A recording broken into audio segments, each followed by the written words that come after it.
Como é que você faz para um sócio que saiu de uma sociedade, saiu de uma empresa, para ele não compartilhar as informações que ele teve acesso enquanto ele era sócio da empresa, ou para ele não usar essas informações para competir com você? Como é que você faz para evitar que isso aconteça?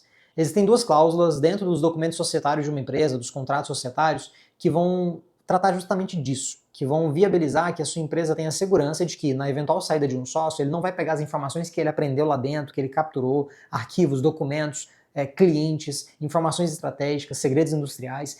Ele não vai pegar essas informações para usar para benefício próprio, abrindo uma empresa para competir com você, ou mesmo para compartilhar com terceiros para que outros façam isso, né?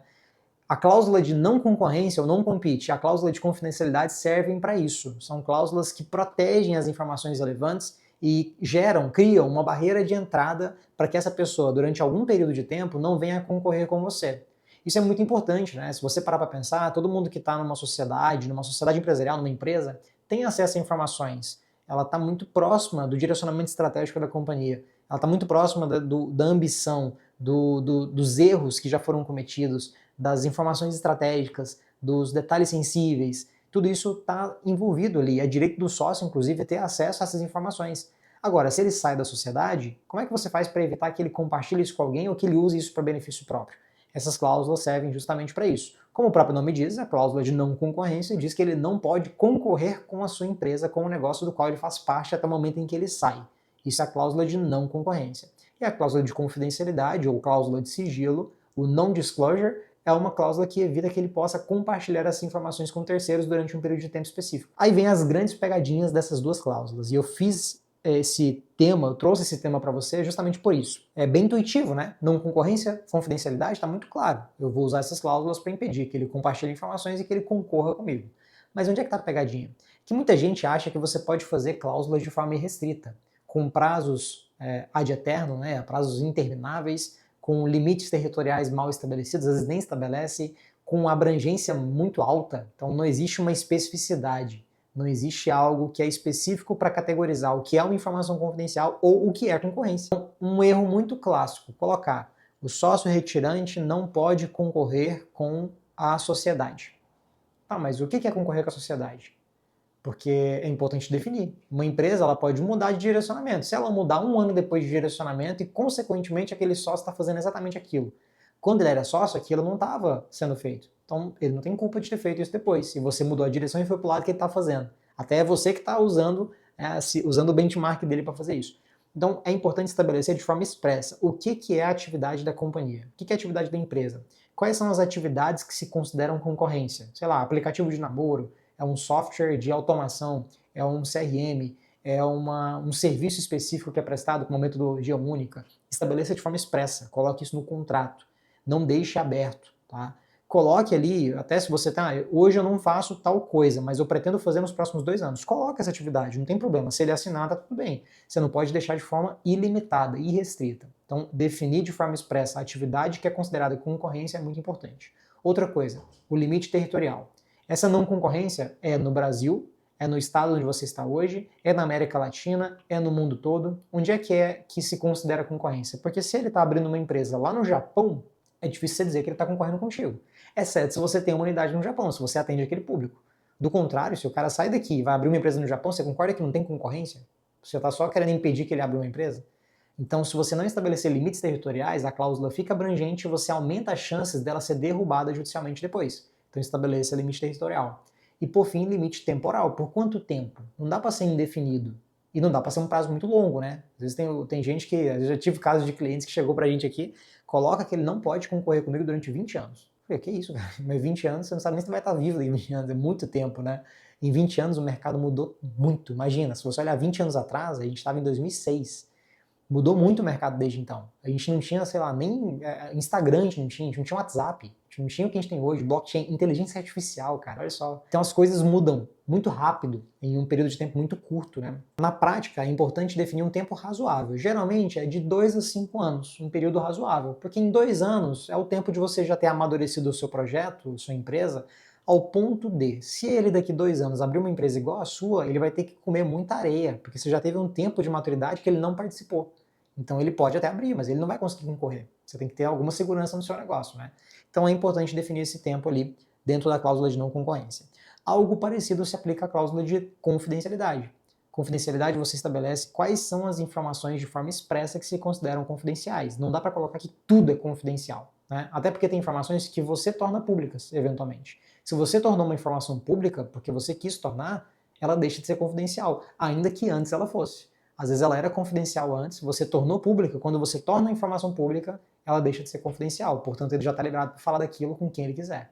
Isso acontece muito em operações de M&A, né? Se você está fazendo uma operação de M&A, você tem que manter, às vezes, em sigilo aquela operação até que ela se conclua, até que seja assinado ali o contrato. E aí, eventualmente, depois que é assinado, você divulga. Aí o sócio ele pode falar a respeito da operação, ou quem está saindo, ou quem está entrando, um investidor, enfim. Então você tem que estabelecer de forma expressa no documento, no contrato, na cláusula, o que é uma informação confidencial e quais são as hipóteses onde aquela informação deixa de ser confidencial e pode ser compartilhada. Existem boas práticas de mercado, cláusulas padrão que a gente utiliza, mas cada tipo de negócio, cada realidade pode exigir alguma adaptação, alguma aplicação específica para tornar aquela cláusula concreta para a realidade do seu negócio. Na não concorrência, por exemplo, se você tem negócios aí que tem um objetivo muito específico, definir de forma expressa o que é atividade econômica faz toda a diferença. Você já gera alguma segurança para a sua empresa. Da mesma forma, tem muita gente que comete o erro de colocar de forma indiscriminada qualquer tipo de atividade, em qualquer tempo, de qualquer lugar, e aí você gera uma grande chance dessa cláusula chegar na justiça e ser quebrada. Se eu sou sócio e eu tenho uma cláusula que está desequilibrada e eu quero, por um acaso, aproveitar daquilo, eu levo na justiça e derrubo. O juiz vai derrubar essa cláusula. Porque você não pode fazer cláusulas que sejam extremamente onerosas para uma das partes apenas. Você tem que ter algum equilíbrio. Quando se trata de funcionários e colaboradores, tem uma coisa adicional para cláusulas de não concorrência. Então, é possível ter não compete, não concorrência em contrato com o colaborador? Seja ele PJ ou CLT, é possível ter. Mas você tem que colocar uma contraprestação, uma remuneração para aquela cláusula de não concorrência. Você tem que estabelecer. Então, vou dar um exemplo muito simples. Se você tem uma não concorrência de 2 anos, e você paga R$ 5.000 por mês para aquele colaborador, 2 anos é muito tempo para colaborador, tá? Mas imagina que você colocou uma cláusula de 2 anos, é R$ 5.000 por mês. Você tem que remunerar ele quando ele sair para proibir ele de fazer algo parecido. Você tem que remunerar ele proporcionalmente àquele tempo. Você tem que dar uma indenização mesmo. Você não pode trabalhar com o que você está fazendo aqui dentro. E quando se trata de funcionário e colaborador, é muito importante lembrar que você não pode impedir o exercício da atividade profissional daquela pessoa. Então é muito comum, por exemplo, sociedades de profissionais liberais, médicos, advogados, contadores, ou mesmo consultores, onde o que ele fazia na empresa é a atividade profissional dele. Ele simplesmente pegava a atividade profissional e colocava dentro de uma empresa. Se ele sai e você diz que ele não pode concorrer, quer dizer que ele não pode exercer a atividade profissional dele. Isso é uma limitação anticonstitucional. Eu sou advogado. Se eu sair da SAFE, da minha empresa, eu não posso ser proibido de advogar. Agora, eu posso ser proibido de advogar para empresas de tecnologia. Entende? Eu tenho que criar restrições, eu não posso vetar o exercício da atividade profissional, mas eu posso criar mecanismos que vão, de algum modo, gerar uma barreira de entrada. Isso é a cláusula de não concorrência. Eu não permito que clientes meus, clientes aqui da SAFE, assinem acordos societários sem cláusula de não concorrência, sem cláusula de confidencialidade. Não permito. E você também não deveria aceitar isso na sua empresa, tá? Espero que tenha ficado claro para vocês. Eu quero trazer mais um bônus. Eu quero falar da cláusula de não solicitação, que é uma cláusula também que anda lado a lado com essas duas, tá? Geralmente ela inclusive vem junto, né? Vem a cláusula de não concorrência, confidencialidade, não solicitação. Ou às vezes até na mesma cláusula, não concorrência e não solicitação. O que é a não solicitação? Ela é um pouquinho diferente da não concorrência, porque o objetivo dela não é impedir que a pessoa concorra com você. A concorrência já está tratando disso, né? O não compete já trata disso. A não solicitação é para impedir que aquela pessoa, ao sair da empresa, ela alicie, ou seja, ela vá atrás de clientes da sua empresa, ela vá atrás de colaboradores da sua empresa. Imagina que ele era um gestor na sua empresa, uma pessoa muito importante, um CTO, enfim, um C-Level, né? Falei CTO aqui, parece um preconceito com o pessoal de tecnologia, mas não é, tá? É só um exemplo, né? O C-Level, o diretor da empresa, ele tem lá a sua equipe, e ele tem lá um talento que tá arrebentando, o moleque é bom, assim, entrega pra caramba. Aí ele sai da sociedade e convida o cara, ó, eu sei que você ganha 10 mil aí, vem pra cá que eu vou te pagar 12. E o cara vai, já trabalhava com ele aqui mesmo, vai ganhar 2 pau a mais. Então, nessa situação, para impedir que isso aconteça, você tem que ter uma cláusula de não aliciamento, não solicitação. Tá? Então é para isso que ela serve. Vale para cliente, vale para colaborador, vale para parceiros comerciais ali. É um complemento à não concorrência, né? Ela colabora com a não concorrência também, porque ela cria essas barreiras de entrada para um sócio que saiu e quer competir com você.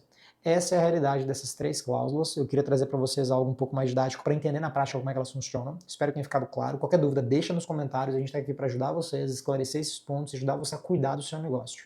Aqui na Safe a gente faz isso todo santo dia. Então eu deixo um convite para você. Se você é empreendedor, empresário, sócio de uma empresa, gestor de uma empresa, se a sua empresa é uma empresa digital, uma startup, uma empresa de tecnologia, uma empresa de alto crescimento, uma empresa que está se tracionando, está começando a crescer, contratar gente, você está sentindo que a empresa está começando a andar, as coisas estão funcionando bem e você quer ter tranquilidade de que está tomando decisões corretas com amparo jurídico, com amparo fiscal, com amparo contábil, conte com a equipe da Safe. Clica no link aqui embaixo, marca uma reunião com um especialista da nossa empresa para a gente poder conversar com você, entender quais são os seus desafios, a sua realidade, apresentar soluções. Aqui na Safe nós temos um mix de soluções, né? Desde contábil, fiscal até a parte jurídica contenciosa. São soluções que juntas ajudam empresas a proteger o seu caixa. Eu estou cheio de trava-língua hoje, pessoal. Ajudam empresas a proteger o seu caixa e a cuidar da longevidade da empresa. Esse é o nosso grande propósito aqui.